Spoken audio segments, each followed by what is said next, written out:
We guide you through how to fix cannot connect to App Store on iPhone. So, the first thing you need to do is to check your internet connection by opening a website in Safari, and if it works, turn airplane mode for a few seconds, then turn it off to refresh your network.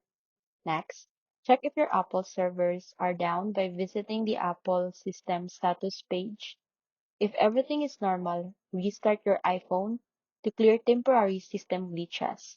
After that, go to Settings, tap your name, select Media and Purchase, sign out of your Apple ID, then sign back in. You should also make sure your date and time are correct by going to Settings, General, Date and Time, and enabling Set Automatically.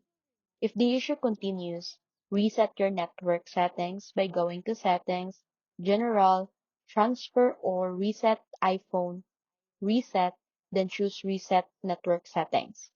This will remove saved Wi-Fi passwords, so reconnect afterwards. And finally, update your iPhone to the latest iOS version because outdated software can cause App Store connection problems.